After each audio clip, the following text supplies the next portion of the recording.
வணக்கம் நேயர்களே, விவாத நேரம் நிகழ்ச்சிக்கு உங்களை அன்புடன் வரவேற்கிறோம். இன்று நாம் விவாதிக்கக்கூடிய தலைப்பானது, மசோதா மீது முடிவெடுக்க ஜனாதிபதி ஆளுநருக்கு காலக்கெடு விதிக்க முடியாது. குடியரசுத் தலைவர் எழுப்பிய 14 கேள்விகளுக்கு உச்சநீதிமன்றம் விளக்கம். சட்ட மசோதாவை காரணமின்றி நிறுத்தி வைக்க அதிகாரம் இல்லை. உச்சநீதிமன்றத்தின் விளக்கமும் இன்னும் தெளிவான விடை கிடைக்காத கேள்விகளும் என்ற தலைப்பில் தான் நாம் இன்று விவாதிக்க இருக்கிறோம். நமக்கு தெரியும், முன்னாடி ஒரு 2 நீதிபதிகள் அடங்கிய அமர்வு ஒரு தீர்ப்பை வழங்கியது. அதாவது ஆளுநர், ஜனாதிபதி ஆகியோருக்கு 3 மாத காலம் கெடு விதித்திருந்தது மசோதாக்களை நிறைவேற்றுவதற்கு தமிழக அரசு தொடுத்திருந்த வழக்கில் ஒரு தீர்ப்பாக வந்திருந்தது. அதற்கு இப்போது 5 நீதிபதிகள் அடங்கிய அமர்வானது BR Gavai, Surya Kant, Vikram Nath, BS Narasimha, Atul S Chandurkar உள்ளிட்ட 5 நீதிபதிகள் அடங்கிய அந்த அமர்வானது இன்று ஒரு தீர்ப்பை வழங்கியிருக்கிறது.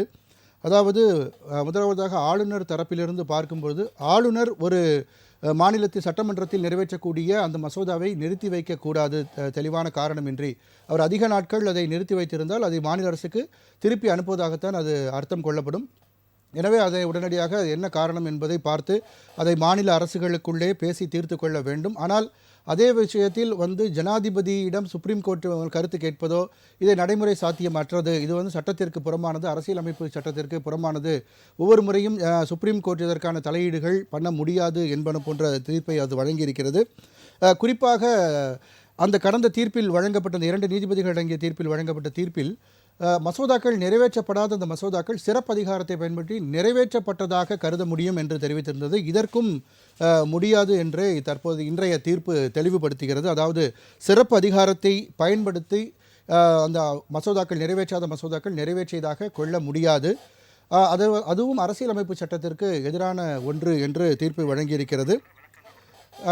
எனவே நீதிமன்றங்கள், ஆளுநர்கள், ஜனாதிபதிகள் ஒரு மசோதாவை நிறைவேற்றவில்லை என்றால் அது குறித்து நீதிமன்றம் கேட்க முடியும், அதற்கான அறிவுறுத்தல்களை கூற முடியுமே தவிர அதற்கு உத்தரவுகளை பிறப்பிக்க முடியாது என்றும் நீதிபதி, அதாவது ஆளுநர், ஜனாதிபதி போன்றவர்களினுடைய விவகாரங்களில் நீதிமன்றம் தலையிட முடியாது என்பது போன்ற ஒரு தீர்ப்பை வழங்கியிருக்கிறார்கள். இது யாருக்கு சாதகம் பாதகம், அது மட்டுமல்லாமல் இதில் இன்னும் வெளிவராத பல்வேறு கேள்விகளும் வெளிவராத பல்வேறு கேள்விகளும் இருக்கின்றன. அது பற்றியும் நாம் இன்று விவாதிக்க இருக்கிறோம். விவாதத்திற்கு செல்லும் முன் நமது விருந்தினர்களை வரவேற்போம். முதலாவதாக இணையம் வழியாக நம்முடன் இணையும் திமுகவின் ராஜராஜேஸ்வரி அவர்களை வரவேற்போம். வணக்கம். வணக்கம். வணக்கம் சார். உச்சநீதிமன்ற வழக்கறிஞர் முத்துகிருஷ்ணன் அவர்களை வரவேற்போம். வணக்கம். வணக்கம் சார். அரங்கில் நம்மோடு இணையும் பாரதிய ஜனதா கட்சியின் சுமதி மேகவர்ணன் அவர்களை வரவேற்போம். வணக்கம். உயர்நீதிமன்ற வழக்கறிஞர் ராமநாதன் அவர்களை வரவேற்போம். வணக்கம். முத்துகிருஷ்ணன் சார், உங்கள்கிட்ட துவங்குறேன். சொல்லுங்கள், இன்றைக்கி இந்த நீதிமன்ற இந்த தீர்ப்பை நீங்கள் எப்படி பார்க்குறீங்க? 5 நீதிபதிகள் அடங்கிய அரசியல் சாசன அமர்வின் இந்த தீர்ப்பு, ஏற்கனவே நீங்களும் அதில் ஆன்லைனில் கலந்து கொண்டிருக்கீங்க. உங்களுடைய முதல் சுற்று இந்த பார்வையை நீங்கள் சொல்லுங்கள் சார். உச்ச நீதிமன்றத்தில் இந்த தீர்ப்பானது நாங்கள் ஆர்டிகல் 142 கையில் எடுத்திருப்போம். இந்த ஆர்டிகல் 142 சிக்யூரிட்டி பெட்டிஷனுக்கு மட்டும்தான் நாங்கள் யூஸ் பண்றது வரைக்கும் பல தீர்ப்பும் இல்லை. இது ஒரு ஒப்பீனியன், அவருடைய ஒப்பீனியன். அதாவது பிரசிடண்ட் அவர்கள் ஒரு 14 கோரிக்கையை வைத்துக் கொண்டு இதுக்கு ஒப்பீனியன் கொடுங்கன்னு கேட்டிருக்காரு. இந்த ஒப்பீனியனான தீர்ப்புக்கு இது ஒரு தீர்வு காமிக்கிறார். இதுல ரொம்ப தெளிவாக கூறுகிறது. ஒண்ணுமே இதுல அம்பேத்கர் என்னென்ன சொன்னாரோ அதுதான் சொல்லப்பட்டுள்ளது. ஆர்டிகல் 200 சார், இதுல ஒரே ஒரு கிளாரிபிகேஷன் மட்டும் முதல்ல நான் கேட்டுறேன். இது ஒப்பீனியனா இல்லைன்னா தீர்ப்பான்றதை நீங்க கொஞ்சம் தெளிவுபடுத்தணும். ஏன்னா பல ஊடகங்கள்ல தீர்ப்புன்னு வருது, தீர்ப்புன்னு வருது. 100% தீர்ப்பு இல்ல, இது ஒப்பீனியன். இப்ப அதை நான் திருப்பி சொன்னேன். கியூரிட்டி பெட்டிஷன் நாங்க ஃபைல் பண்ணிருக்கோம். அதாவது எஸ்எல்பி டிஸ்மிஷனை ரிவ்யூ பண்ணுவோம். ரிவ்யூக்கு 60 days டைம் இருக்குது. அதுக்கப்புறம் கியூரிட்டி பண்ணுவோம். கியூரிட்டில அன்லிமிட்டட், அதுல நோ லிமிடேஷன், அதுல லிமிடேஷன் இல்ல. அதுல அதனால ஆர்டிகல் 142 எல்லாருமே எடுத்துக்குவாங்க, ஃபைனல் ஸ்டேஜுக்கு கொண்டு போவாங்க. அந்த 142ல மிகச்சிறந்த ஒரு நீதி அரசர், ஒரு பிற்படுத்த சமுதாயத்தை சேர்ந்த நீதி அரசர், அவர் பிற்படுத்த சமுதாயத்தில் பிறந்தாலும் எவ்வளவு அழகாக தெரிவித்திருக்காரு தெரியுமா அந்த கருத்து கணிப்புல. இது கருத்து கணிப்பு ஜட்ஜ்மெண்டே இல்ல, அந்த கருத்தை அவ்வளவு தெளிவா கூறியிருக்கிறார் தலைமை ஜனாதிபதி அவர்களுக்கு. நல்ல அழகா தெளிவுபடுத்தியிருக்கிறார். இந்த ஜட்ஜ்மெண்ட் நீங்க படிச்சீங்கன்னா ஒரு திருநெல்வேலி அல்வா சாப்பிட்ட மாதிரி இருக்கு. அவ்வளவு அழகா இருக்குது. ஒவ்வொன்றும் படிக்கும்போது அவ்வளவு தெளிவாக கூறியிருக்கிறார்கள். கவர்னர் வேலையை தான் செய்ய வேண்டும். முதல்வர் வேலையை கவர்னர் செய்யக்கூடாது. அதுதான் இங்க தீர்ப்பு இங்க. ஏன்னா அதுதான் அவர் தெளிவா கூறியிருக்கிறார். கவர்னர் என்ன, அவருக்கு என்ன கொடுக்கப்பட்ட வேலையோ அவர் தான் செய்ய வேண்டும். மக்களால் தேர்ந்தெடுக்கப்பட்டவர் முதல்வர். இல்ல, இது ஒப்பீனியன் இல்லையா? முதல்வர் வேலை இல்ல, செய்ய தீர்ப்புன்னு சொன்ன மாதிரி இருந்தது, அது ஒப்பீனியன் சொல்லியிருக்காங்க. ரெண்டாவது வந்து இல்ல சார், இல்ல, இது எனக்கு ஒரே இன்னொரு கேள்வி நீங்க முதல்ல தெளிவுபடுத்துறீங்க சார். இப்ப தமிழக அரசு வந்து முதல்ல தொடர்ந்து இந்த வழக்கை தான் 2 நீதிபதிகள் வழங்கிய தீர்ப்பின் அடிப்படையில் வந்து ஆளுநருக்கு தலையில் குட்டு வைக்கப்பட்டது உச்சநீதிமன்றத்தால் என்று சொல்லப்பட்டது. இது சற்று பின்னடைவா திமுக அரசுக்கு? நான் தெளிவா சொல்றேன், திமுக அரசுக்கு பின்னடைவு இல்ல, இந்தியாவுக்கே மிகப்பெரிய முன்னடைவு தான் சொல்லணும். இதை வந்து நீங்க வந்து டெல்லியில இவர் இருக்கையில, டெல்லி முன்னாள் முதல்வர் இருக்கையில அழகா ஒரு தீர்ப்பு படிச்சீங்க, எல்லாருக்குமே தெரியும். நான் அவர் சாரதா உயர்நீதிமன்ற வழக்கறிஞர் பேசி இருக்கிறான். அரவிந்த் கெஜ்ரிவால் சொல்றீங்களா? அரவிந்த் கெஜ்ரிவால் இருக்கும் போதே வந்து கவர்னர் வேலையை செய்யணும்னு சொல்லி ஏகப்பட்ட கொட்டு வச்சிருக்காரு. என்ன அதே மாதிரி நிறைய, அதாவது பொம்மை கேஸ்ல, 2G கேஸ்ல, இன்னும் நிறைய கேஸ். ஆனா அவங்க கவர்னருக்கு அதிகாரம் இல்லைன்னு சொல்லி நீதிமன்ற தீர்ப்பு அரவிந்த் கெஜ்ரிவால் இதுல, ஆனா நாடாளுமன்றத்துல வந்து ரெசல்யூஷன் பில் பாஸ் பண்ணி அதுக்கு வந்து கேன்சல் பண்ணிட்டாங்க இல்லையா? இல்ல சார், அதுதான் மக்களால் தேர்ந்தெடுக்கப்பட்டுள்ள அரசு வந்து அதை வந்து கேன்சல் பண்ணுது. அப்பனா மக்களால் தேர்ந்தெடுக்கப்பட்ட அரசாங்கம் இதையும் செய்யணும். வேற ஒண்ணுமில்ல. 138 சார், 138 ஒரு கேஸ் நடந்துச்சு. அந்த கேஸ்ல வந்து ஒரு ஜட்ஜ்மெண்ட் கொடுத்தாங்க. என்னன்னாக்க, செக் எங்க போடுறானோ அங்கேயே நீங்க வந்து கோர்ட் நடத்திக்கலாம் அப்படின்னு. அதவே இந்த பாராளுமன்ற உறுப்பினர் சேர்ந்து மாத்தி அமைச்சாங்க. அது வந்து என்ன, உண்மையான மக்களால் தேர்ந்தெடுக்கப்பட்டு ஓட்டு போட்டு தேர்ந்தெடுக்கப்பட்டுள்ள மக்கள் பார்லிமெண்ட் உறுப்பினர்கள் அவர்கள், இன்றைய உறுப்பினர்கள். அப்ப அருண்ஜேட்லி மந்திரியா இருந்தாரு, அவர் கவனத்துக்கு நாங்க கொண்டுட்டு போனாங்க. இல்ல சார், நான் எதுக்காக இது கேட்டேன் அப்படின்னா, ஒரு விஷயம், அந்த சிறப்பு அதிகாரத்தை பயன்படுத்தி அந்த அதாவது திருப்பி அனுப்பப்படாத அந்த நிலுவையில் உள்ள மசோதாக்கள் நிறைவேற்றப்பட்டதாக கொள்ளலாம் அப்படின்னு சொல்லியிருந்தாங்க நீதிபதிகள், முன்னாடி 2 நீதிபதிகள். இப்ப அது முடியாதுன்னு சொன்னதே ஒரு பின்னடைவா? அதை வைத்துதான் அவங்க சொன்னாங்க. இது வந்து பின்னடைவு இல்ல சார், அது ஒரு மாற்றம், அது ஒரு கருத்து கணிப்பு. நீங்க வந்து இது செய்யலாம் அப்படி ஒரு கருத்து கணிப்பு. ஜட்ஜ்மெண்ட், இது வந்து ஜட்ஜ்மெண்டே இல்ல, இது வந்து கருத்து கணிப்பு தான். சரி, சொல்லுங்க. புரியுது, சொல்லுங்க. அதாவது பொம்மையுடைய ஜட்ஜ்மெண்ட் நீங்க எடுத்து படிச்சு பாருங்க, 2G ஜட்ஜ்மெண்ட் எடுத்து பாருங்க, 143 அழகா வேலை செய்யும். 201 நீங்க எடுத்து போனீங்கன்னாக்க அழகா சொல்லியிருக்காரு. யாரு இப்ப சொல்லல, அவரு ராஜஸ்தான் யூனியன் ஆஃப் இந்தியாவுல இவர் அம்பேத்கர் அழகா சொல்லியிருக்காரு. 2 ஆர்டிகிள் அழகா சொல்லியிருக்காரு. அதாவது 201ல வந்து இது வந்து முக்கியமா பாலிடிக்ஸ் பண்ணக்கூடாது, இதுல வந்து அரசியல் பண்ணக்கூடாது, இதுல வந்து 200ல வந்து 3 ஆப்ஷன் தான் அப்படின்னு சொல்லியிருக்காங்க. ஆமா பண்ணக்கூடாதுங்கிறாரு. 2வது வந்து என்ன சொல்லியிருக்காரு அப்படின்னா, அதுலயே வந்து நீங்க வந்து மத்திய அரசு மாநில அரசை வச்சு கவர்னரை வச்சு வேலை செய்யக்கூடாது. இந்த மாதிரி வேலை செய்ய கோர்ட்டு பார்த்து சும்மா இருக்காரு அப்படிங்கிறது அம்பேத்கர் தெளிவா சொல்லியிருக்காரு. ராஜஸ்தான் நீங்க படிச்சு பார்த்தீங்கன்னா அழகா தெரியும் உங்களுக்கு. அதே மாதிரி பொம்மை ஜட்ஜ்மெண்ட் எடுத்து படிச்சு பாத்தீங்கன்னா இதை கூட தெளிவா சொல்லியிருக்காரு. ஒவ்வொரு விஷயத்திலையும் அரசியல் உழுக்க வரக்கூடாது, அரசியல் ஆட்சி கலைப்பு 351 பயன்படுத்துறது பத்தி சொல்றீங்க இல்லையா? ஆமா. இத வந்து அதாவது எப்படின்னா, இப்ப நீங்க அதாவது எல்லா அரசியல் நடந்துகிட்டு இருக்குது. பீகார்ல என்ன நடந்துச்சுங்கிற எலெக்ஷனுக்கு முன்னாடியே 10,000 கொடுத்தீங்க நீங்க. அந்த அரசு, மாநில பிஜேபி அரசு 10,000 கொடுத்துச்சு. சார், கோட் ஆஃப் கண்டக்ட்க்கு முன்னாடி கொடுத்திருக்காங்க சார். கோட் ஆஃப் கண்டக்ட் வந்ததுக்கு நான் கேக்குறேன், இது வந்து ரூல் ஆகுது. இது வந்து எலெக்ஷன் கமிஷன்ல ரூலே இல்ல, அப்படி ரூலே இல்ல. எலெக்ஷன் கமிஷன்ல 6 மாசத்துக்கு முன்னாடி நிப்பாட்டுற ரூலே இருக்குது. சார், அது தப்பு நடந்தா நீங்க வந்து சுப்ரீம் கோர்ட் போலாமே சார், உங்களுக்கு நீதிமன்ற வாய்ப்புகள் இருக்கு. நாங்க போறதுக்குள்ள சுப்ரீம் கோர்ட்ல வழக்கு முன்னாடி ஜெயிச்சு பதவி ஏத்துருவாங்க. என்ன இவங்கள பதவி வெளியேற்றுறதுக்குள்ள கேஸ் முடிஞ்சு போயிடும். என்ன அப்படித்தான் இன்னைக்கு நடக்குது. எல்லா கேஸ் அப்படி நடக்குது. நீங்க யூஎஸ்ஏல போய் பாருங்க, யூஎஸ்ஏல நீங்க போட்டீங்கன்னா மறுநாள் காலையில ஒரு வாரத்துல வெளியே கொண்டாந்துருவாங்க. அங்க உள்ள மக்கள் தொகை வேறு, இங்க உள்ள மக்கள் தொகை வேறு, நிறைய நடைமுறைகள் ஜூரிஷன் வேறு இல்ல சார். அங்க ஜூரிஷன் வேற, லா வேற. நான் ரைட் நவ அசோசியேட் அட்டார்னி அங்க கலிபோர்னியாவில், நான் லாஸ்ட் ப்ராக்டிஸ் போனேன் இங்க. Okay sir. இப்போ வந்து அதனால நான் தான் அந்த உண்மையை சொல்றேன். நான் உங்களுக்கு இங்க உள்ள சட்டங்கள் வந்து அங்க உள்ள சட்டங்கள் வித்தியாசமா இருக்குது. இங்கிலீஷ் சட்டத்துல சட்டத்துல போட்டிருக்காரு. ஆனா அது வந்து ஒரு வரவேற்கத்தக்க ஒரு ஒப்பீனியன் அப்படின்னு சொல்றீங்க இல்லையா? இந்த இன்னைக்கு வழங்கப்பட்ட 5 நீதிபதிகளுக்கு அரசியல் அவசரம் அமர்வு.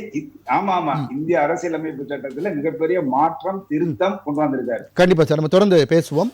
திரு ராமநாதன் சார், நீங்க ஒரு உயர் நீதிமன்ற வழக்கறிஞர், உங்களுடைய பார்வை சொல்லுங்க. ஐயா வந்து அரசியல் பேசக்கூடாது அப்படின்னு சொல்றாங்களே தவிர 10,000 ரூபா கொடுத்து ஓட்டு வாங்கினீங்களே அப்படிங்கிற உதயநிதி ஸ்டாலின் 2 நாளைக்கு முன்னால பேசியிருக்காரு. டிசம்பர் மாசத்துல யாருக்கெல்லாம் இந்த உதவித்தொகை உரிமை தொகை வழங்கவில்லையோ அவர்களுக்கெல்லாம் வழங்கப்படும் அப்படின்னு சொல்லியிருக்கார்.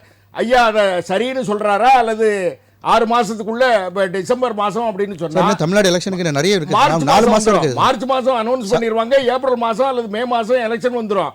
அது தப்புங்கிறாரா அல்லது சரின்னு சொல்றாரா அப்படிங்கறத விளக்கத்தை சொல்லணும். அது அடுத்த சுற்றுல சொல்லட்டும், ஒன்னும் பிரச்சனை இல்லை.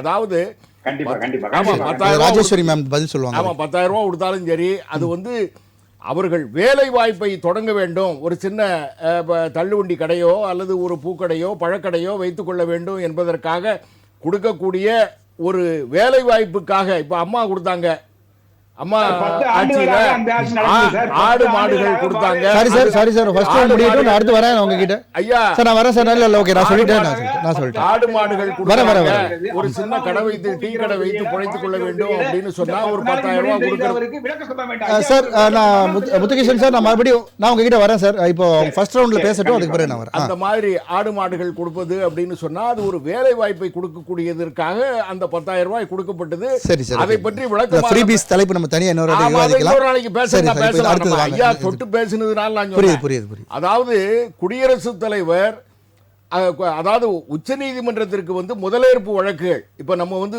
ஒரு கர்நாடகா மேல வழக்கு போடணும் அப்படின்னு சொன்னா முதலேற்பு வழக்குகள் அசல் வழக்குகளை அங்க தொடுக்கலாம். அதே மாதிரி அப்பீல் ஜூரிஸ்டிக்ஷனும் உச்ச நீதிமன்றத்திற்கு இருக்கிறது. அதே போல அட்வைசரி ஜூரிஸ்டிக்ஷன், ஒரு குடியரசுத் தலைவர் ஏதாவது கேட்டார் அப்படின்னு சொன்னா அரசியலமைப்பு சட்டத்தின்படி அதற்கு அட்வைசரி ஜூரிஸ்டிக்ஷன் அட்வைஸ் பண்ணணும், ஆலோசனை கொடுக்கக்கூடிய ஜூரிஸ்டிக்ஷன் உச்ச நீதிமன்றத்திற்கு இருக்கிறது. அதை வைத்துக்கொண்டு என்ன செய்யறாங்கன்னா இது வந்து கருத்து தான் அப்படின்னு சொல்றாங்க. மிகச்சரியாக நீங்க கேள்வி கேட்டீங்க. கடந்த ஏப்ரல் மாதம் 2 நீதிபதிகள் தீர்ப்பு கொடுத்தாங்க. ஒரு மனுவை கொடுக்குறாங்கன்னு வச்சுங்க, ஒரு மனுவை அதாவது ஒரு சட்டமன்றத்திலே ஒரு தீர்மானத்தை நிறைவேற்றி அல்லது சட்ட மசோதாவை நிறைவேற்றி கவர்னர்கிட்ட போச்சுன்னா அவர் ஒரு 3 மாத காலத்திற்குள் முடிவெடுக்கவில்லை என்றால் ஆட்டோமேட்டிக்காவே அது வந்து சட்டமாயிரும் அப்படின்னு சொல்லக்கூடியதை இன்னைக்கு ரத்து பண்ணியிருக்காங்க உச்சநீதிமன்றம். நல்லா பார்த்தீங்கன்னா ஒரு சாதாரண ஒரு தாசில்தார்கிட்ட ஒரு பட்டா வேணும்னு மனு கொடுக்குறாங்கன்னு வச்சுங்க, அல்லது ஒரு காவல்துறை அதிகாரிகிட்ட எஃப்ஐஆர் போடணும் அப்படின்னு சொல்லி ஒரு மனு கொடுக்குறாங்க. அவர் ஒரு 10 நாளோ 1 மாசமோ 2 மாசமோ 3 மாசமோ வைத்து கொண்டிருந்தால் ஆட்டோமேட்டிக்காகவே எஃப்ஐஆர் போட்டதாக கருதப்படும் அப்படின்னு சொல்லி உச்சநீதிமன்றமோ உயர் நீதிமன்றமோ ஆர்டர் போடுறது. சின்ன ஒரு கரெக்ஷன் இருக்கு சார். இது ஒரு தனிநபர் போறது வேற, மக்களால் தேர்ந்தெடுக்கப்பட்ட சட்டமன்ற உறுப்பினர்கள் நிறைவேற்றிய மசோதான்றதுக்கு ரெண்டுக்கு வித்தியாசம் தானே. இப்ப நம்ம வந்து தனி மனிதனோ அல்லது ஒரு அசோசியேஷனுக்கோ பட்டா வேணும்னு கேட்கறோம்னு வச்சுங்க, தாசில்தார் வந்து ஒரு 3 மாசமோ 6 மாசமோ அதுல முடிவே எடுக்கல, அப்போ பட்டா கொடுத்ததாகவே கருதப்படும் அப்படின்னு சொல்லி ஏதாவது ஒரு உயர் நீதிமன்றமோ உச்ச நீதிமன்றமோ முடிவெடுக்கிறாங்களா? இல்ல. அது வந்து ஒரு சரியான தீர்ப்பை வந்து ஏப்ரல் மாதம் 2 நீதிபதிகள் அமர்வு கொடுக்கல. அதை இன்னைக்கு செட்டிசைட் பண்ணியிருக்காங்க, ரத்து பண்ணியிருக்காங்க. அப்போ இது தீர்ப்பா கருத்தா? இப்ப நீங்க சொல்லபடி பார்க்கும்போது இப்போ இது வழக்கு தொடர்ந்த திமுக இது பின்னாடின்னு சொல்ல வரீங்களா? திமுகவுக்கு என்னைக்கு அதாவது திமுக ஆட்சியில வந்தாலே அந்த நாசகார சக்தியால நாட்டுக்கு பின்னடைவு தான். அந்த தேவையில்லாத வார்த்தைகள் வேண்டாம். சரி, அது அந்த கட்சிக்கு வந்து ஏதாவது பலன் இருக்குமா அப்படின்னு பார்த்து எல்லாத்துக்கும் உயர் நீதிமன்றத்திற்கும் உச்ச நீதிமன்றத்திற்கும் எடுத்து கொண்டு போகிறாரு. ஆம்ஸ்ட்ராங் கொலை வழக்குல இன்னைக்கு வந்து சிபிஐ விசாரிக்கட்டும் அப்படின்னு சொல்லி உயர் நீதிமன்றம் ஒரு ஆர்டர் போடுறாங்கன்னா அதுக்கு மேல போய் சுப்ரீம் கோர்ட்ல போய் இன்னைக்கு ஸ்டே ஆர்டர் வாங்குறாங்க. என்ன அதுல சிபிஐ விசாரிச்சா இவங்களுக்கு என்ன பிரச்சனை? அதுல என்ன பிரச்சனைன்னு கேட்கிறேன். அதுல சிபிஐ விசாரிச்சான்னா அல்லது இன்னொரு விசாரணை அமைப்பு விசாரிச்சா இந்த திராவிட முன்னேற்ற கழகத்தினுடைய அரசாங்கத்திற்கு என்ன பிரச்சனை? அதுல போய் ஸ்டே வாங்குறாங்களே.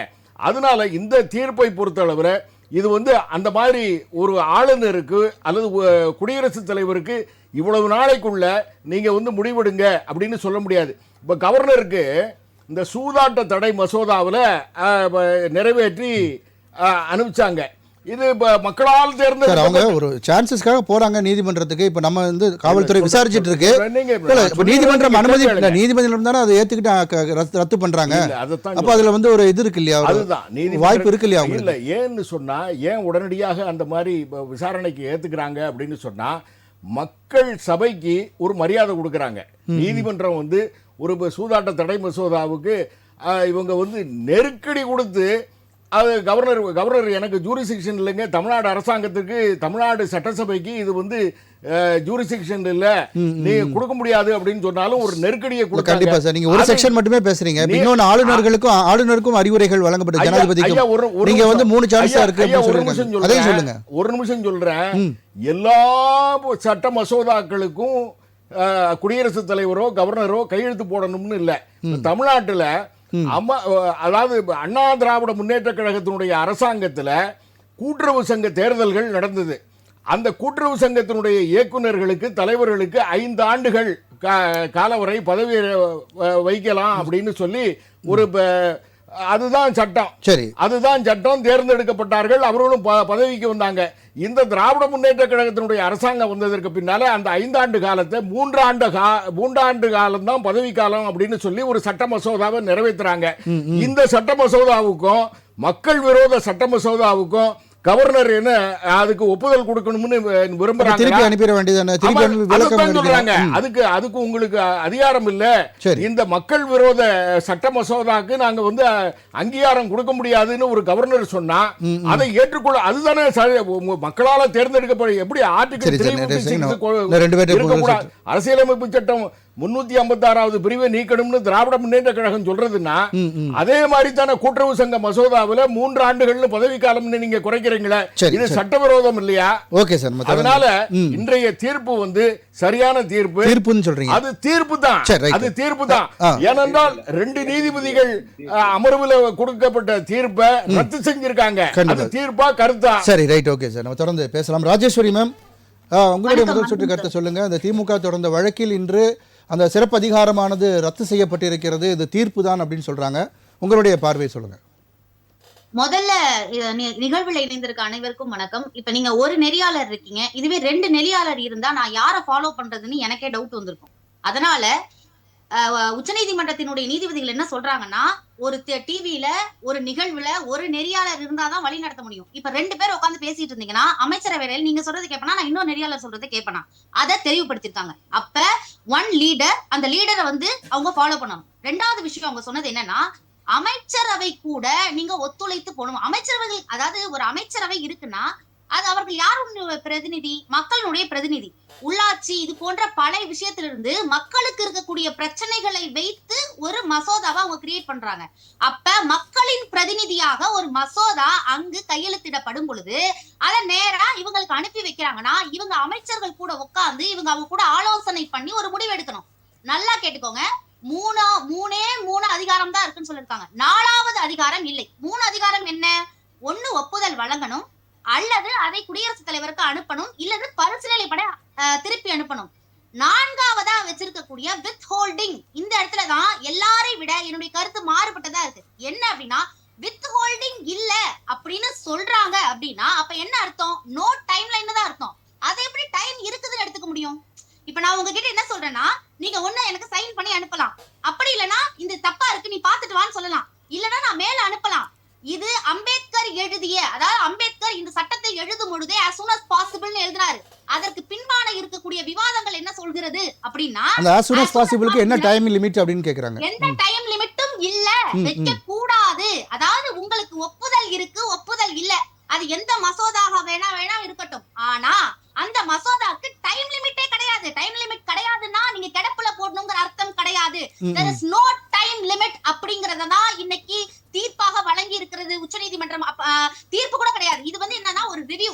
இதுல நோ பைண்டிங் நேச்சர்னு ஒரு விஷயம் இருக்கு. அதாவது இந்த விஷயத்தை வச்சு இவங்க மேல்முறையீடுக்கு போகலாம், ஆனால் இது தீர்ப்பு கிடையாது. ஏப்ரல் 8ஆம் தேதி காலக்கெடு வழங்க முடியாதுன்னு சொல்லியிருக்காங்க. அதே சமயத்துல ஆளுநரும் ஜனாதிபதியும் உடனடியாக நடவடிக்கை எடுக்க வேண்டும் மென்ஷன் பண்ணிருக்காங்க. காலக்கெடு கிடையாது முடியாது அப்படிங்கிறதுக்கான அர்த்தம் காலம் எடுத்துக்கலாம்ங்கிறது கிடையாது சார். எப்படி நீங்க போறீங்க? காலக்கெடு வழங்க முடியாதுங்கிறதுக்கு அர்த்தம் காலமே இல்லங்கிறதும் கூட இருக்கலாம்ல. நீங்க இந்த மாதிரியான ஒரு நேச்சருக்குள்ள போக மாட்டீங்கன்னு நான் கேக்குறேன். ஓகே ஏன் அந்த பக்கமே ஒரு போறீங்க? ஆப்டிமிஸ்டிக்கா எடுத்துக்கலாம்ன்றீங்க. Okay okay. நீதிபதிகள் அப்படித்தான் சொல்லி இருப்பாங்க. அவங்க என்னன்னா காலக்கெடு இல்லைன்னா நம்ம எவ்வளவு வேணா வச்சுக்கலாம், கிடப்புல போடலாம்ன்றது அர்த்தம் இல்ல.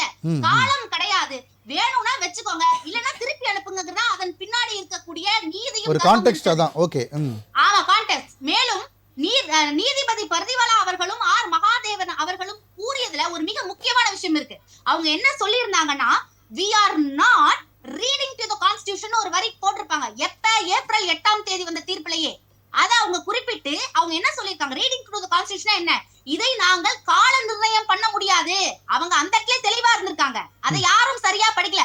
இவர் என்னமோ அண்ணன் வந்து ரொம்ப ஈஸியா சொல்றாரு. அவங்க என்ன சொல்லிருக்காங்கன்னா, we are prescribing to the, அதாவது இதை நாங்கள் பரிந்துரை இல்ல நீங்க இல்ல இந்த முதல் லைன் நீங்க எடுத்துக்கிறீங்க. உள்ள வந்து சொல்லும்போது ஆளுநரையோ அல்லது ஜனாதிபதி விஷயத்திலேயோ நீதிமன்றங்கள் தலையிட முடியாது என்று சொல்லும்போது இதை எப்படி இந்த மாதிரி புரிஞ்சுக்க முடியுமான்ற கேள்வி இருக்கு. தலையிட முடியாது அப்படின்னா எதுக்கு சார் மூணு கோட்பாடுகள் வைக்கிறாங்க? அவங்க எதுக்கு சொல்றாங்கன்னா, உங்களுக்கான வேலைகளை நீங்கள் செய்து விடுங்கள், நாங்க வந்து இதுக்கப்புறம் உங்ககிட்ட எதுவும் சொல்லணும்னு அர்த்தம் இல்ல. இப்ப நான் அப்படிதான் சார் அதை அர்த்தமாக எடுத்துக்கொள்ளணுமே தவிர, இவர்கள் எல்லாத்துக்கும் மேலானவர்கள் நீங்க எப்படி எடுத்துக்க முடியும்? இவங்க வந்து கான்ஸ்டிடியூஷனுக்கு அப்பாற்பட்டவர்கள் அதுக்கு அர்த்தம் கிடையாது. அதுக்கு என்ன அர்த்தம்னா, உங்களுக்குள்ள வேலையை நீங்க பாத்துட்டு போங்க, இதுதான் உங்களுக்குள்ள வேலை, இதுக்கு மீறி போகாதீங்க, நீங்க அமைச்சரவை கூட ஒத்துப்பட்டு செயல்படுங்க, சரி, அதை விட்டுட்டு நீங்க கிடப்புல போடக்கூடாதுன்னு சொல்றதுக்கு மேல என்ன சார் தலையீடு வேணும்? இத வந்து சரியாக அணுகக்கூடிய மனநிலைகளில். மேலும் இதற்கு முன்பாக கூடப்பட்ட ஏப்ரல் 8ஆம் தேதி தீர்ப்பிலும் என்ன சொல்லப்பட்டிருக்கிறது என்றால், we are not reading to the constitution, we are prescribing னு தான் சொல்லிருக்காங்க. இட் மீன்ஸ் அது உடனே சட்டமாக்கப்படாது. நீங்கள் இத வந்து டைம் லைன் அத அப்புறம் தான் அவங்க என்ன சொல்றாங்கன்னா, குறிப்பிட்டு பூஞ்ச் கமிட்டி இருக்குல்ல சார், பூஞ்ச் கமிட்டியை குறிப்பிட்டு தான் அவர்கள் அந்த 8ஆம் தேதி கொடுக்கப்பட்ட அந்த தீர்ப்பில் கூடப்பட்டிருக்கிறார்கள். மேலும் அந்த தீர்ப்பு ரத்து செய்யப்படாது. இந்த ரிவ்யூக்கு எந்த ஒரு பைண்டிங் நேச்சரும் இல்ல அப்படிங்கிறதுனால இதை நீங்க ரிவ்யூ பண்ணி மேல்முறையீடு போகலாமே தவிர, இதையே தீர்ப்பாக எடுத்துக்கொண்டு இருக்கிறீர்கள் என்றாலும் வைத்துக் கொள்ளுங்கள், அது உங்களோட மனசாட்சி. இல்ல அது ரெண்டு நீதிபதிகள் இது அரசியல் சாசன அமர்வுக்கும் போது இதுக்கு கண்டிப்பா எஃபெக்ட் இருக்கும் இல்லையா? சொன்னா கண்டிப்பா கேட்டுதான் அது வந்து ரத்து செய்யப்பட முடியாது. இவர்கள் அதற்கான ஒப்பீனியன் தான் கூறியிருக்காங்க. அந்த ஒப்பீனியன்லயும் அவங்க ரொம்ப தெளிவா சொல்லியிருக்காங்க, நோ டைம், இதுக்கு நாங்க காலக்கெடு கொடுக்க முடியாது. கண்டிப்பா மேம், கண்டிப்பா பேசுவோம். இதற்கான விளக்கத்தை வந்து நம்ம பிஜேபியின் சுமதி மேம் கேட்கலாம். சொல்லுங்க மேம். அதாவது இது எப்படின்னா, ஒட்டுமொத்தமா நமக்கு என்ன வந்திருக்கு ரிப்போர்ட், அந்த தீர்ப்பு எல்லாமே நம்ம கையில வந்திருக்கு. ஆனா இவங்க எல்லாருமே தனியா ஒரு திருசங்க சொர்க்கத்துல இருக்க மாதிரி இவங்க என்ன சொல்றாங்கன்னா, இவர் வில்சன் வெளியே வந்து என்ன சொல்றாரு, அது வந்து தீர்ப்பே கிடையாது, கருத்து அப்படின்றாரு. தெளிவுபட வந்து சொல்லியிருக்காங்க. இதற்கு முன்பு வந்து அந்த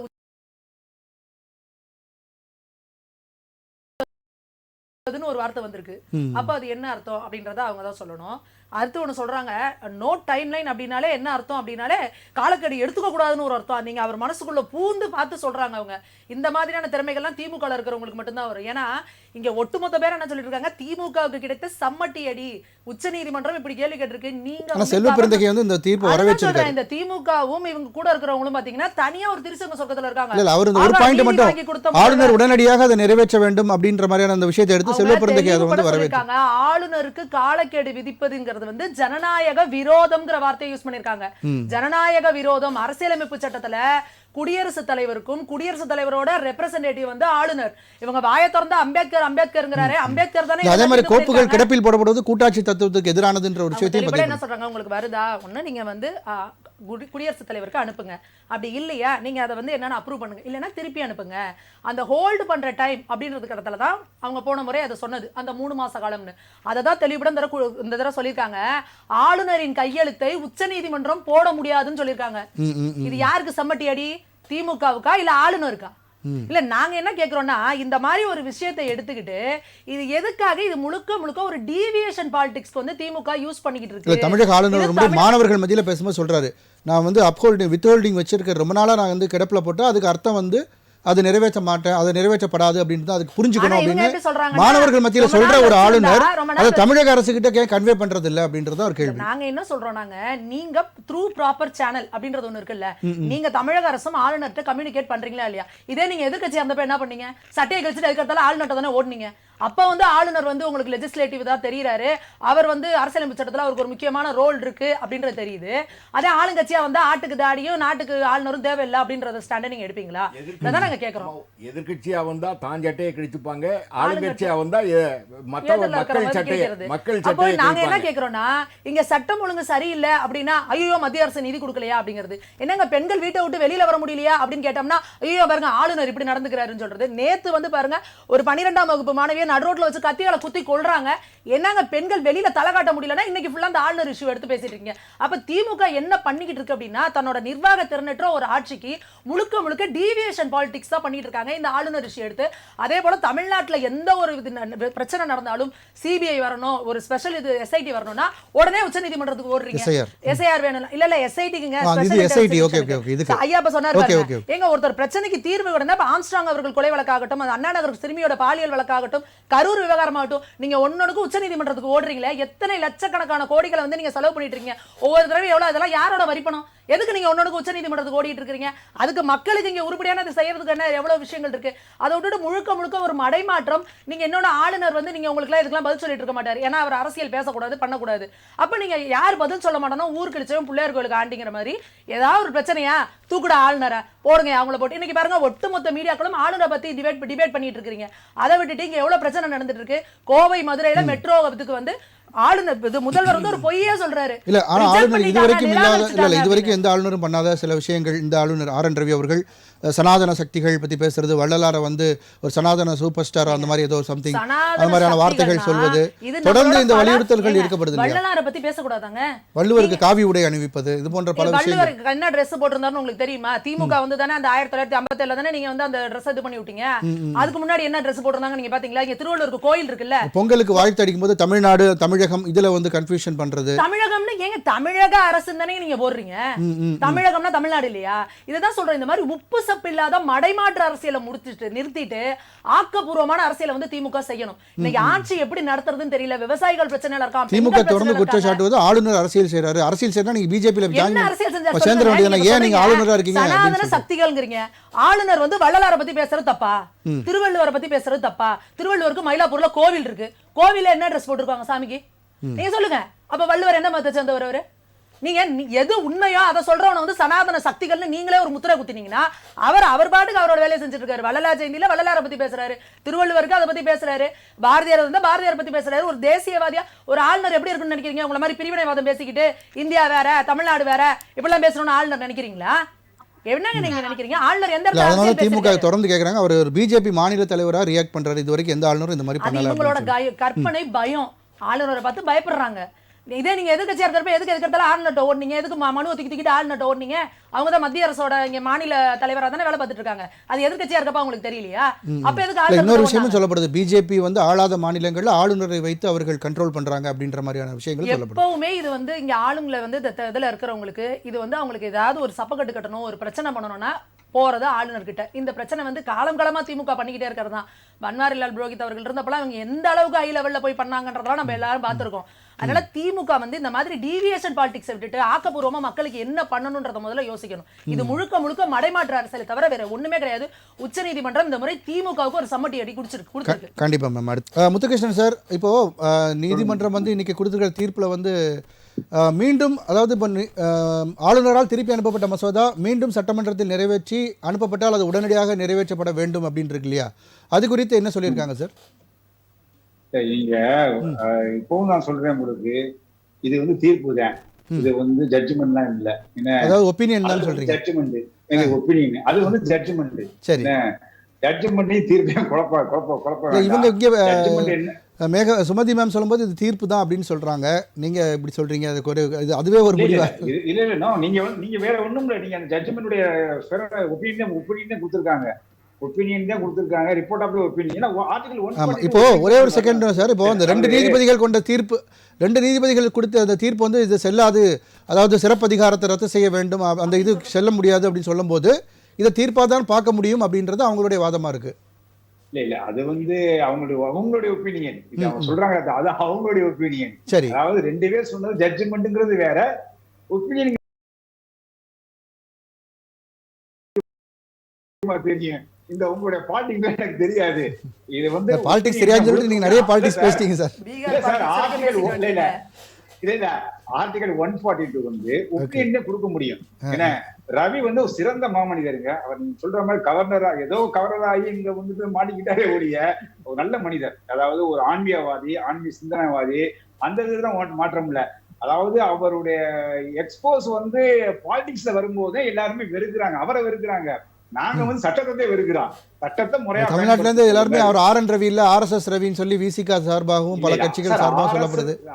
RSS ரவிங்கிறது அவங்களோட ஒப்பீனியன் சார். அவர் வந்து இப்ப நான் RSS சாப்பிட்டிருக்கேன், படுத்திருக்கேன், தூங்கி இருக்கேன். நான் வந்து 4வது ஜெனரேஷனுடைய காங்கிரஸ்காரன், அது தெரிஞ்சுக்கிறீங்க. ஏன்னா எனக்கு RSS நிறைய நண்பர்கள் எனக்கு நல்லா பழக்கம். ஏன்னா பழக்கங்கிறது வேற, கட்சிங்கிறது வேற, அதே மாதிரி ஒப்பீனியங்கிறது வேற, தீர்ப்புங்கிறது வேற. இப்ப வந்து ராஜேஸ்வரி மேடம் சொன்னாங்க லிமிடேஷன் பத்தி சொன்னாங்க. லிமிடேஷன் வந்து டிஃபரன்ஸ் கலர்ஸ் ஜட்ஜ்மெண்ட்லயே இருக்குது. அது அன்லிமிட்டட் தான். அதுதான் பியூரிட்டி பெட்டிஷன் வந்து எப்ப போட்டாலும் போடலாம். அது என்ன ஆர்டிகல் 142 போட முடியும். அதாவது அன்லிமிட்டட் வந்து என்ன. இப்ப ஐயாவை சொன்னாங்க வந்து 10,000 ரூபாய் இப்ப கொடுத்துருக்காங்க அப்படின்னு பூ விற்கிறா பழம் விற்கிறான்னு இருக்காங்க. 10 ஆண்டுகளா அவங்கதானே அரசு பண்ணிக்கிட்டாங்க.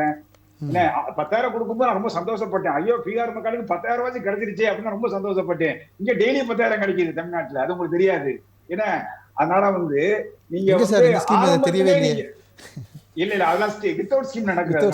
என்ன எல்லா கட்சியும் நடக்குது. நீங்க ஒரு கூட்டம் போடுங்க, ஆளுக்கு பணத்தை கொடுங்க, கூட்டம் கூடும். இங்க அப்படி ஆகி போச்சு சார் அரசியல். வந்து இல்ல தமிழ்நாடுடைய அரசியல் entirely different to other state. என்ன அதே வேளையில பணம் ஃபண்ட் ஃப்ளோட்டிங் வருது இல்லைங்க. 10,000 எனக்கு வந்தா நான் 100 பேர் செலவழிப்பேன்ல. ஒரு மிட்டாய் வாங்கிட்டீங்க, ஒரு காருக்கு பெட்ரோலை போடுவேன், டாக்ஸி ஏறுல உங்களுக்கு. ஆனா ஜிஎஸ்டி குறைச்சனாலதான் இந்தியா முழுக்க பணப்புழக்கம் அதிகரிச்சிருக்குன்னு சொல்லி மத்திய அரசு நிதியமைச்சர் நிர்மலா சீதாராமன் போன்றவர் சொல்றாங்க. இல்ல அது Nirmala Sitharaman opinion. Fund floating இல்ல சார். ஃபண்ட் ஃப்ளோட்டிங் இல்லாதனால இன்னைக்கு இன்ட்ரெஸ்ட் தான் குறைச்சிருக்காங்க சார். நான் வந்து 20,000 ரூபாய் கட்டிவேன் காருக்கு. இன்னைக்கு 18,500 ரூபாய் கட்டுறேன்னா அந்த ஃபண்ட் ஃப்ளோட்டிங் இல்ல என்னால இப்படிதான் கட்ட முடியும். இல்ல 15 டியூ கட்ட இன்னைக்கு கட்ட முடியல. எனக்கு என் ஃபண்ட் வந்ததுனா கட்ட முடியும், கிளைண்ட் பணம் கொடுத்ததுனா கட்ட முடியும். என்ன இது சர்வே, இது சர்வே. அதனால வந்து அதெல்லாம் வந்து பாலிடிக்ஸ் சொல்ல முடியாது. அப்புறம் அந்த 10,000 ரூபாய் கொடுக்கறதுனாலே ஓட்டு போட்டின்னு சொன்னாங்களே, அதெல்லாம் வந்து நான் ஏத்துக்க முடியாது ஒண்ணு. ஆனா 10,000 ரூபாய் வந்து இவங்க முன்னாலே கொடுத்திருந்தாங்கன்னா அவங்களோட வாழ்க்கை தரம் உயர்ந்திருக்கும். அதுதான் என்னுடைய பணிவான வேண்டுகோள்.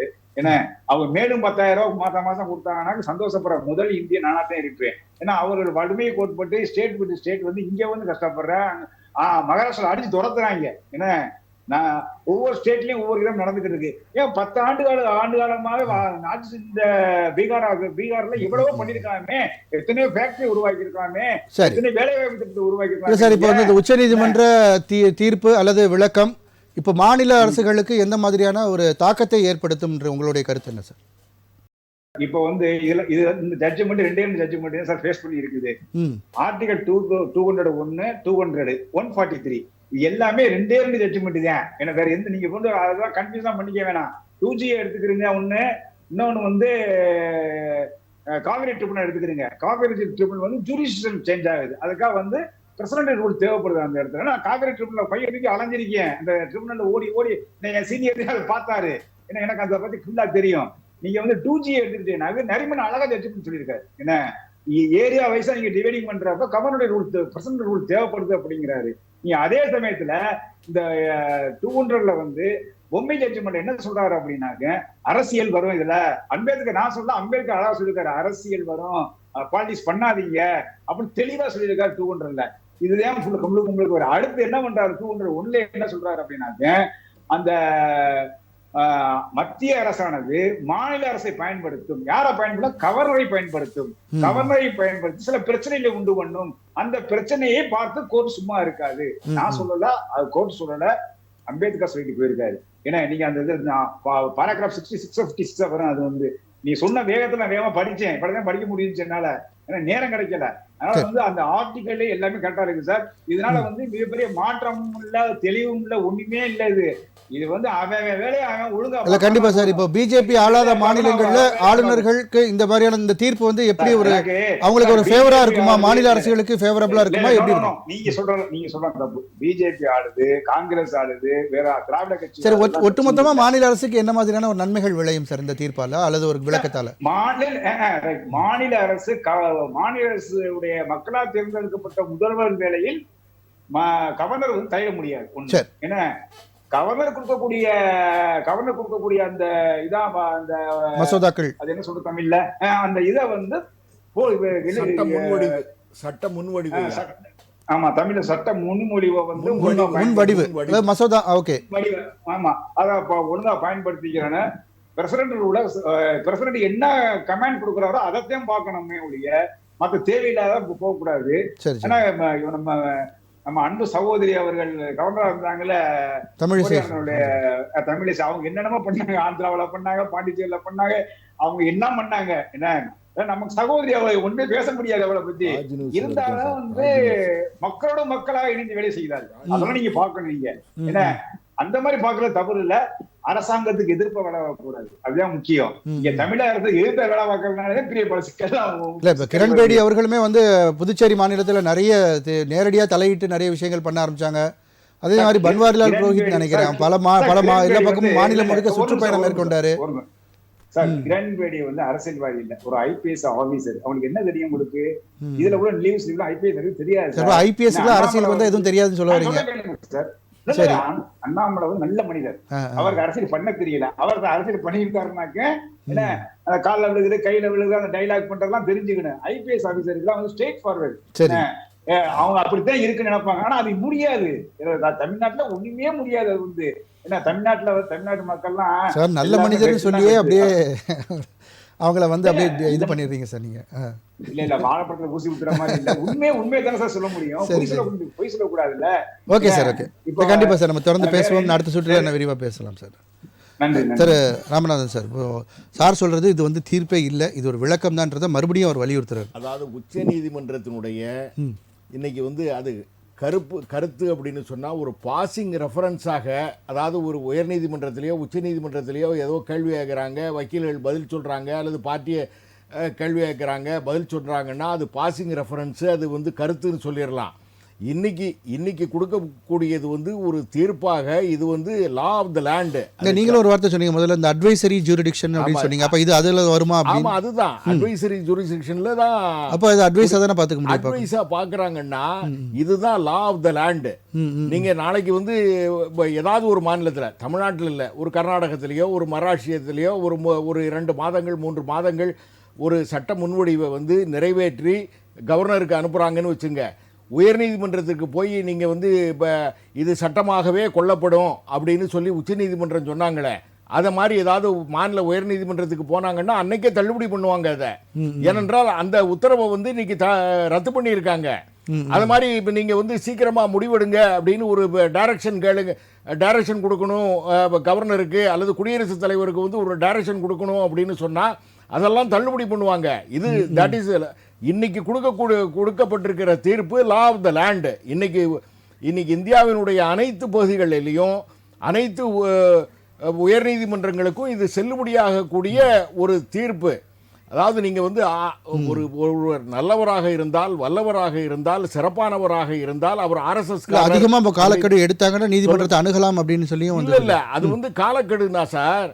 அதாவது மேடம் சொல்கிறாங்களே, திராவிட முன்னேற்ற கழகத்தில் மேடம் வந்து ராஜேஸ்வரி மேடம் சொல்கிற மாதிரி அது மாதிரி டைமே கிடையாது. இன்றைக்கி சாயந்தரம் நிறைவேற்றின சட்ட முன்வடிவு உடனடியாக இன்றைக்கோ நாளைக்கோ அதை வந்து அதை நிறைவேற்றி ஒப்பம் கொடுத்து நீங்கள் கையெழுத்து போட்டு அனுப்பணும் அப்படின்னு சொல்கிறாங்களே, அந்த மாதிரி கையெழுத்து போட்டு அனுப்பணும்னு சொல்லலை. உங்களுக்கு விருப்பம் இல்லைன்னா திருப்பி கூட அனுப்பலாம். ஆனால் நீங்கள் கையிலே வச்சுட்டு இருக்காதீங்கன்னு அவங்க சொல்ல வராங்க. கவர்னரோ அல்லது ராஷ்டிரபதியோ அவர் வந்து இதுக்கு இந்த சபைக்கு அந்த அதிகாரம் இருக்கிறதா, காம்பிடன்சி, அதாவது இந்த அதிகாரம், அதாவது இந்த சட்டத்தை நிறைவேற்றுவதற்கு அதிகாரம் இருக்கிறதா என்று பார்ப்பதற்கு கூட கொஞ்சம் கால அவகாசம் ஆகும்.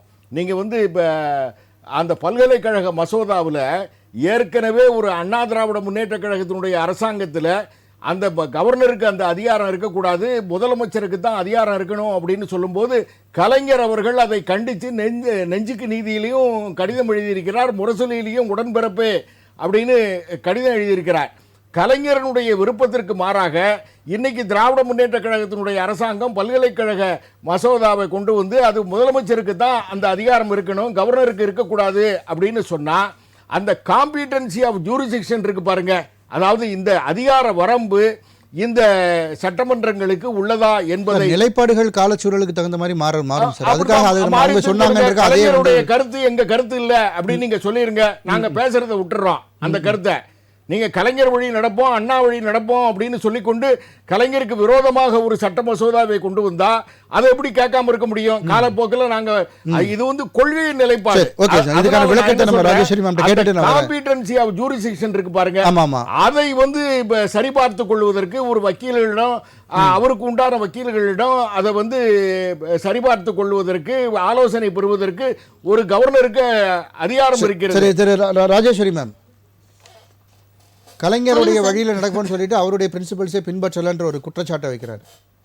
சார் எனக்கு இப்ப ஒண்ணும் இல்ல, அண்ணன் இப்பவே எங்க கட்சியில வந்து இணைஞ்சிட்டாருன்னா முழு கொள்கையும் ஃபாலோ பண்ண சொல்லுங்க. நாடு வந்து மிகப்பெரிய ஒரு சுபிக்ஷமான ஒரு நாடாக மாறி இந்தியாவே மிகப்பெரிய, அதாவது என்ன கேட்டா மோடி அவர்கள் எல்லா கொள்கையும் பயன்படுத்தினார் அப்படின்னா ஒரு மிகப்பெரிய கூட்டாட்சி தத்துவத்திற்கே ஒரு மிக சிறந்த ஒரு நாடாக நாங்க என்ன சொல்றோம், வேற்றுமையில் ஒற்றுமை வேணும், ஒற்றுமையில் ஒற்றுமை என்று தெரியாதீர்கள் தான் நாங்க மிக திரும்ப சொல்லிட்டு இருக்கோம். மேலும் இங்க ஆளுநர் மீது அவர் மேல எங்களுக்கு எந்த விதமான கோபமும் கிடையாது. அவர் கிடப்பில் போடுவது நிராகரிக்கப்பட்டதற்கு சமம் என்று மாணவர்கள் முன்னாடி பேசுவது சரியா தவறா?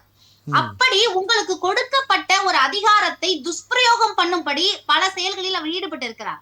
அவர் ஒரு ஆளுநர், நான் எதையும் சாராமல் ஆளுநராக ஒரு நாட்டிற்கு இருப்பேன்னு கையெழுத்து போட்டு கொடுத்துட்டு சனாதன கொள்கையை தூக்கி பிடிப்பது, அதுவும் ஒரு திராவிட நாட்டில், இங்க திராவிட சமயங்களாக நாம் பார்த்து கொண்டிருக்கும் பொழுது மக்களில் வந்து எல்லா மக்களும் சமம் என்ற கோட்பாடை நம்ம ஃபாலோ பண்ணிட்டு இருக்கும் போது இங்க சனாதன கொள்கையை தூக்கி பிடித்து அவர் பேசுவது அப்படிங்கிறது எந்த வகையில சமம்? மேலும் வள்ளலார் பற்றி அவர் வள்ளலார் வந்து ஒரு மிகப்பெரிய புரட்சியாளர். வள்ளலாருடைய கோட்பாடுகளை எடுத்து விவரிக்க ஆரம்பிச்சா அவர் புத்தர் போன்ற ஒரு மிகப்பெரிய ஒரு புரட்சியாளராக ஒரு தோற்றத்தை தான் தருவார். பெரியாரை அப்படியே கொண்டு வந்து வேற ஒரு வடிவத்தில் நிக்க வைக்கிற மாதிரி இருக்கும் வள்ளலாரை பத்தி பேசும் பொழுது.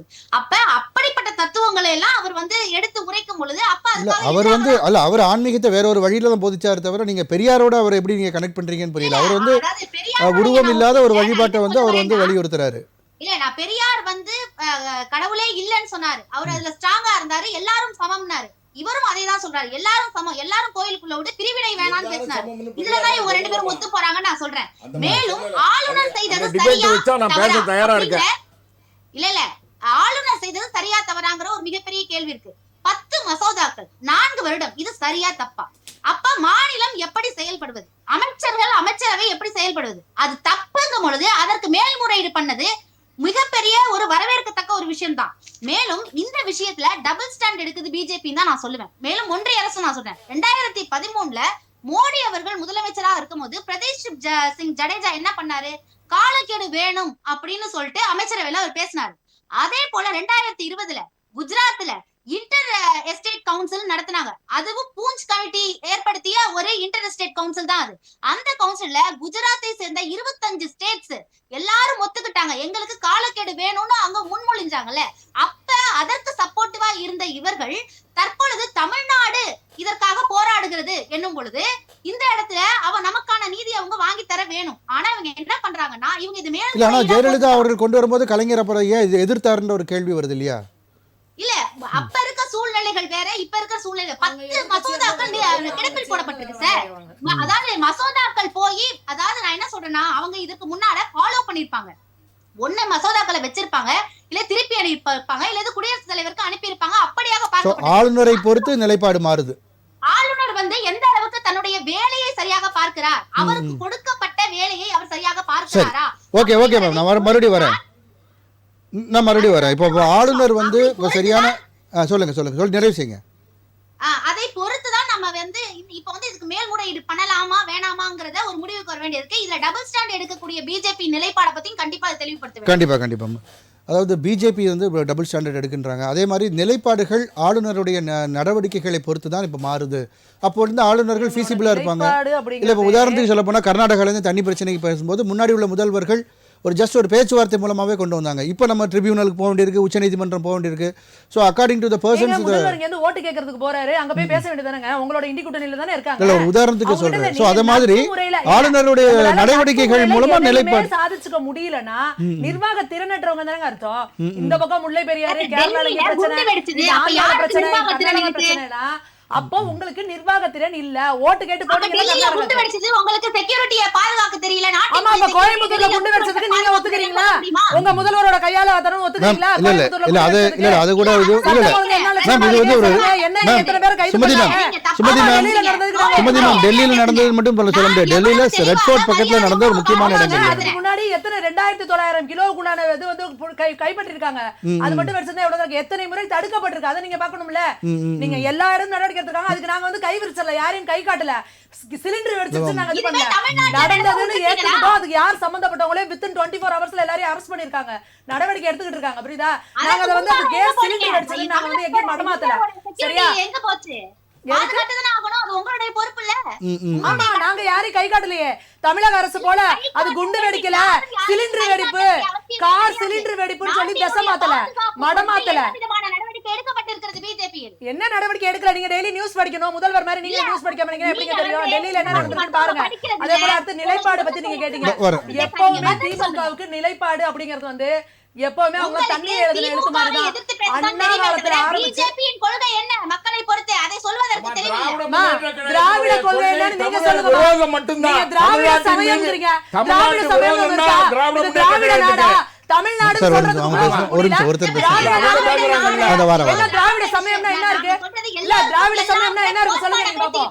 சொல்லுங்க. வள்ளலாரையும் ஈவராவையும் ஒண்ணா வச்சு பேசுறீங்க. ஏங்க, வள்ளலார் எவ்வளவு பெரிய ஒழுக்க சீலர்.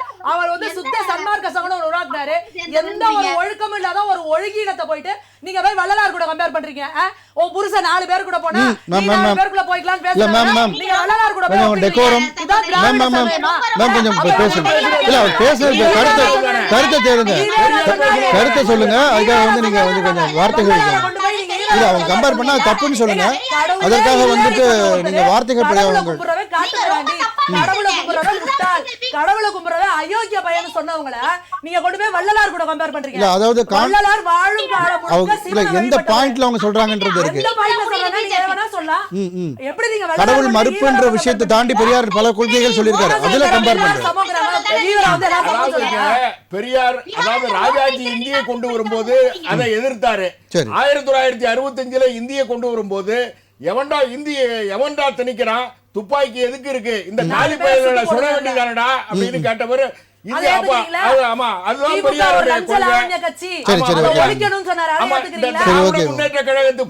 கண்ணீர் துளிகள் பயல்க ஓட்டுக்காக எதனாலும் செய்வாங்க அப்படின்னு பொதுவா இந்த இல்ல குறிப்பா ஓட்டுக்காக ரெண்டு பேரும் பேச புரியாது.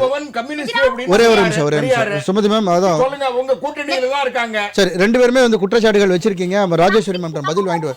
ராஜேஸ்வரி மேம் நீங்க அவங்க பேசுனதுக்கு அப்புறம் வர நான் ஜஸ்ட் அதுக்காக அவங்க பேசிட்டு இருக்காங்க. இல்ல வர நான் வர அடுத்து உங்ககிட்ட வரேன். சொல்லுங்க ராஜேஸ்வரி மேம், நீங்க சொல்லக்கூடிய கருத்தை சொல்லுங்க. அதாவது இப்ப அவங்க ரெண்டு பேருமே குற்றச்சாட்டுகள் வச்சிருக்காங்க. மக்கள் பீகார்ல வந்து தன்னுடைய குடியுரிமையை இழந்திருக்காங்க. அப்ப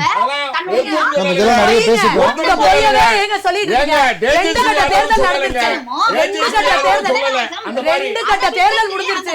எத்தனை மக்கள் ஓட்டு எழுத தருவுக்கு வந்தாங்க. பொய்யா பேசாதீங்க. திமுகவோடதே பொய் பேசுறது. பொய்யா பேசாதீங்க. 60 லட்சம் இருக்காங்களா இது வரைக்கும்? சார், இன்னைக்கு உங்களோட நீங்க வந்து உங்களோட எஸ்ஐஆர் ஃபார்ம் ஃபில் பண்ணி கொடுத்தாதான் நீங்க இந்த நாட்டின் பிரஜை. இல்லனா நீங்க இந்திய நாட்டின் பிரஜை இல்லைன்னு சொல்றது எவ்வளவு பெரிய ஒரு மிகப்பெரிய அதிகார துஷ்பிரயோகம் தெரியுமா? அது தவறு என்று பேசுவதற்கு இவர்களுக்கு முடியுது. இன்னைக்கு திமுக அவ்வளவு அசிங்கமா பேசுறாங்க. இவ்வளவு தூரம் நான் பிஜேபி பத்தி பேசுறதை தவிர எங்கேயாவது யாரையாவது அசிங்கப்படுத்தியோ கேவலப்படுத்தியோ பேசல. இது தவறு சரின்னு தான் பேசப்படுகிறது. அப்ப எங்களுடைய கொள்கையில் இருக்கக்கூடிய திடமான ஒரு ஆரோக்கியமான ஒரு வழக்காடு முறை என்ன எப்படி இருக்குதுன்னு நீங்க அவங்க தெரிஞ்சுக்கணும். இந்த நாட்டுல நான் குடியுரிமை இல்லாம சார் என்னோட பேர் 2 தடவை இருக்கு சார் என்னோட ஓட்டர் ஐடியில. இப்ப நான் அதை மாத்தி எடுக்கிறதுக்கு 1 மாசம் ஆகும். அதுக்குள்ள நான் எஸ்ஐஆர் ஃபார்ம் கொடுக்கலன்னா நான் ஓட்டு போட முடியாது சார். இப்படிப்பட்ட ஒரு சூழ்நிலை எனக்கு உருவாக்குறது தான் ஜனநாயகமா? அப்படிங்கிற ஒரு மிகப்பெரிய கேள்வி இருக்குல்ல. தமிழர் விரோத கொள்கை தான் அவர்கள் திராவிட முன்னேற்ற கழகத்திற்கு. Okay okay sir, okay. Sumathi ma'am நீங்க பேசிட்டு இருந்தீங்க, கண்டினியூ பண்ணுங்க. இல்ல இவங்க இவ்வளவு ஒரே நிமிஷம் குறுக்கிட வேண்டாம், மேம் பேசுறேன். இந்த பீகார் தேர்தல எத்தனை தடவை இன்னும் போய் பேசுவாங்க இவங்க? இது எத்தனை விளக்கம் கொடுத்தாச்சு? பீகார்ல 2 கட்ட தேர்தல் நடந்து முடிஞ்சிருச்சு. எத்தனை ஆயிரம் மக்கள் ரோட்டுக்கு வந்து எனக்கு ஓட்டு இல்லங்க, நான் ஓட்டு போடலான்னு வந்தேன், என் ஓட்டு நீக்கப்பட்டுச்சுன்னு எத்தனை ஆயிரம் மக்கள் வந்து கம்ப்ளைண்ட் பண்ணிருக்காங்க? கேட்க சொல்ல முடியுமா அவங்கள? எதற்காக இந்த பொய்ய புழுகு மூட்டையை நீங்க அவுத்து விட்டுக்கிட்டே இருக்கிறீங்க? காங்கிரஸ்க்கும் திமுகவுக்கும் தோக்குறதுக்கு ஒரு காரணம் வேணும். இங்க அடுத்து இவங்களும் தோக்க போறாங்க, அதுக்கான காரணத்தை தயார் பண்ணி வச்சுக்கிட்டாங்க. எஸ்ஐஆர்னு குதிச்சுக்கிட்டு. அதே போல நிலைப்பாடு பத்தி என்கிட்ட கேட்டீங்க. காலந்தோறும் திமுகவுக்கு நிலைப்பாடுங்கிற ஒண்ணு கிடையவே கிடையாது. அவங்க ஆரம்ப காலமே பாருங்க, பிரிவினைவாதத்தை ஆரம்பிச்சாங்க. அடைந்தால் திராவிட நாடு, இல்லைன்னா சுடுகாடு. நாங்க அதுக்கப்புறம் சுடுகாடு அன்னைக்கு தமிழ்நாடு ஆக்கிட்டு இல்ல பிரிவினைவாதம் பேசுற கட்சியை இந்திய எதுக்குல திணிக்கிறதான் எதுக்குறோம். ஏன்னா இவங்க ஆளுங்களே எல்லாரும் சிபிஎஸ்இ ஸ்கூல்ல நடத்திக்கிட்டு இவங்களே இந்தியா கத்து கொடுத்துக்கிட்டு இருக்காங்க. அதனால இந்திய எதிர்ப்புன்னு ஒரு நாடகத்தை போட்டாங்க. அதுல நிலைப்பாடு மாறிடுச்சு. இந்த பல்கலைக்கழகங்களுக்கு கருணாநிதி ஒரே நாடுல என்ன எழுதியிருக்காரு? இதை வந்து இது கொடுக்க கூடாது, ஆளுநர்கள் தான் இருக்கணும் கருணாநிதி சொன்னாங்க. இப்ப இவங்க நிலைப்பாடு மாறி இருக்கு. அதே போல ஒரே நாடு ஒரே தேர்தலுக்கு கலைஞரோடது என்னவா இருந்தது? அதுக்கும் நெஞ்சுக்கு நீதி எழுதிருக்காரு, ஒரே நாடு ஒரே தேர்தல் வரது நல்லது எல்லாருக்கும். ஆனா இன்னைக்கு நீங்க எதுக்குறீங்க? அப்போ திமுகவுக்கு நிலைப்பாடு கொள்கை ஆளுங்கட்சியா இருக்கப்ப வேற வகை, நான் அது எதிர்கட்சியா இருந்தா நேர வகையாயிரும். அதை அவங்க அப்படியே மாத்திப்பாங்க. அது எல்லாருக்கும் தெரிஞ்ச விஷயம். சரி, ஓகே. ராஜேஸ்வரிமா உங்க நிறைவு கருத்து சொல்லிருங்க. முக்கியமா இந்த தீர்ப்பை பத்தி பார்த்தோம்னா, இது வந்து கண்டிப்பா ஒரு தீர்ப்பு கிடையாது. இது ஒரு பைண்டிங் நேச்சர் உள்ள ரிவ்யூ தான். இதை வச்சு அவங்க மேல்முறையீடு பண்ணி தான் தீர்ப்பை வாங்க முடியும். இந்த தீர்ப்பை பொறுத்த வரைக்கும் முக்கியமாக இவர் டைம் லிமிட் அப்படின்னு அவங்க செட் பண்ணிருக்க டைம் லிமிட் வேணாம், அது அப்படி ஒரு அதிகாரம் கிடையாது, நீங்க வித்ஹோல்ட் பண்ண முடியாதுங்கிறத ரொம்ப ஷார்ப்பா வந்து நீதிபதிகள் குறிப்பிட்டிருக்காங்க. இதே விஷயத்த பர்திபாலா அவர்களும் ஆர் மகேந்திரன் என்கின்ற நீதிபதி அவர்களும் இதை சொன்னது குறிப்பிடத்தக்கது.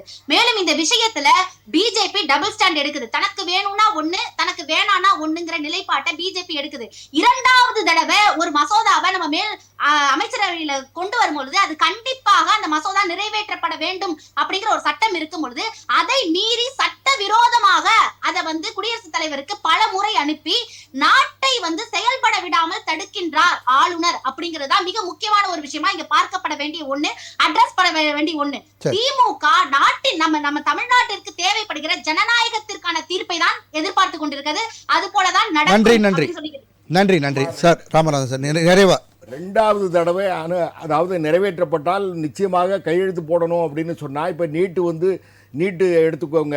உச்சநீதிமன்றத்தினுடைய தீர்ப்பால் நீட்டு இந்தியா முழுவதும் வந்தது. அது இந்தியா முழுவதற்கும் அது வந்து செல்லுபடியாக கூடியது. இவங்க நீட்டு வேண்டான்னு ஒரு பொய்யாக நாங்க அந்த சூட்சும கயிறு எங்களிடம் தான் இருக்கிறது. டவுட் இருந்தா அது மறுபடியும் நம்ம ஜனாதிபதி போறாங்க, அது நம்ம பிறகு பேசுவோம். விவாதத்தோட நிறைவான கருத்து நேரம் ரொம்ப. அதனால ஆமா, ஏமாத்தக்கூடிய செயலை திராவிட முன்னேற்ற இதை பத்தி நம்ம பேசலாம். இதை பத்தி நம்ம தனியா ஒரு செக்ஷன் விவாதம் வைக்கலாம். இதுக்கு நிறைவு கருத்தா சொல்லுங்க. இந்த தீர்ப்பை பொறுத்தளவுல இது வந்து மேடத்தோட வாயிலிருந்தே வந்தது. இது பைண்டிங் நேச்சர் அப்படின்னு சொன்னாங்க. பைண்டிங் நேச்சர் எக்ஸிக்யூட்டபிள் ஆர்டர் அப்படின்னு சொன்னாலே ஆமா பைண்டிங் நேச்சர் அப்படி சொன்னீங்களா? அப்படி சொன்னா தப்பு. Binding nature to every high court binding nature தான். இது பைண்டிங் நேச்சர் இல்ல, இது வந்து ஆலோசனை தான் அப்படின்னு சொன்னா அப்போ உயர்நீதிமன்றம் இந்த தீர்ப்பு கட்டுப்படுத்துமா கட்டுப்படுத்தாதா, அல்லது மாநில அரசாங்கத்தை கட்டுப்படுத்துமா கட்டுப்படுத்தாதா? கட்டுப்படுத்தக்கூடிய நேச்சர் இருக்கிறதுனால கண்டிப்பாக இது தீர்ப்பு தான். இது வந்து கட்டுப்படுத்தக்கூடிய விதத்தில் இருக்கிறது. முத்துகிருஷ்ணன் சார் ராமநாதன் அவர்கள் சொல்லும்போது கட்டுப்படுத்த முடியும், அதனால் இது தீர்ப்புன்னு சொல்றாரு. உங்களுடைய நிறைவு கருத்து சுருக்கமா? அதாவது ஆர்டிகல் 142னாலே வந்து நமக்கு வந்து ஒப்பீனியன், அந்த ஒப்பீனியன் அவர் வந்து சொல்லியிருக்காரு, அவரோட ஒப்பீனியன் சொல்லியிருக்காரு. இது இப்படித்தான் நடக்கணும், இப்படித்தான் பண்ணணும், இதுக்கு முன்னாடி இதுதான் பண்ணியிருக்காங்க, அம்பேத்கர் அப்படி சொல்லியிருக்காரு, ஜட்ஜ்மெண்ட் இருக்குன்னு எல்லாமே விளக்கமா சொல்லியிருக்காரு. இது வந்து தீர்ப்புன்னு ஏத்துக்கவே முடியாது, யாரும் ஏத்துக்கவும் மாட்டாங்க. ஒண்ணு அவங்க சொல்லலாம், அது அவங்களுடைய ஒப்பீனியன். அது எங்களுடைய சுப்ரீம் பைண்டிங் நேச்சர் பைண்டிங் நேச்சர்ங்கிறது வந்து அது ஒரு தனி ஒரு ரகம். அது வந்து என்ன, ஒரு ஃபைல கொண்டு போறோம், அது பைண்டிங் பண்ணி கொடுக்குறோம், அது பைண்டிங் நேச்சர். அது 2வது. இது வந்து பைண்டிங் நேச்சர் சொல்ல முடியாது. ஒப்பீனியன் ஆஃப் த கோர்ட் அப்படிங்கிறது அவங்களோட ஜட்ஜ்மெண்ட் சொல்லியிருக்காங்க. ஏன்னா அதனால வந்து சுப்ரீம் கோர்ட் ஜட்ஜ்மெண்ட் அப்படித்தான் வந்திருக்குது. அது ரிப்போர்ட்டபிள் ஒப்பீனியன் ஜட்ஜ்மெண்ட். ஏன்னா சாரி ஜட்ஜ்மெண்ட்ல ஒப்பீனியன், அதாவது ஒரு கருத்தை வந்து பதிவு பண்றாரு. யார்கிட்ட பதிவு பண்றாருன்னாக்க பிரசிடென்ட் ஆஃப் இந்தியாவில பதிவு பண்றாரு. அவங்க வந்து ஒப்பீனியன் ஏத்துக்கிறது ஏத்துக்காது அவங்க முடிவு பண்ணணும். நீங்க ஏன்னா இது ரைட் இல்ல அப்படின்னு சொல்லி அவங்க முடிவு பண்ணிட்டு அவங்க வந்து அங்க ஒரு கோர்ட் இருக்குது, அந்த பிரசிடென்ட்டுக்கு ஒரு கோர்ட் இருக்குது, அந்த கோர்ட்ல கொண்டு வரலாம். அது நிறைய ரூல் இருக்கு. அதுல வந்து அதை நான் இங்க விளக்கம் சொல்ல முடியாது. ஏன்னா உங்களுக்கு அதை படிச்சதை உண்மையை சொல்ல முடியும், நீங்க கேட்கறக்கா சொல்ல முடியாது. இல்ல கண்டிப்பா சார், கண்டிப்பா நன்றி சார், நன்றி. ஒட்டுமொத்தமா நன்றி சார், நன்றி. இன்றைய விவாதத்தை வந்து பார்க்கும்பொழுது இது தீர்ப்பா அல்லது விளக்கமான ஒரு பட்டிமன்றம் மாதிரியே போயிடுச்சு கிட்டத்தட்ட. கண்டிப்பாக இதற்கான பதிலை வந்து நம்ம போக போக நமக்கே தெரிய வரும். இன்று நம்முடன் விவாதத்தில் பங்கு பெற்ற விருந்தினர்கள் அனைவருக்கும் நன்றி.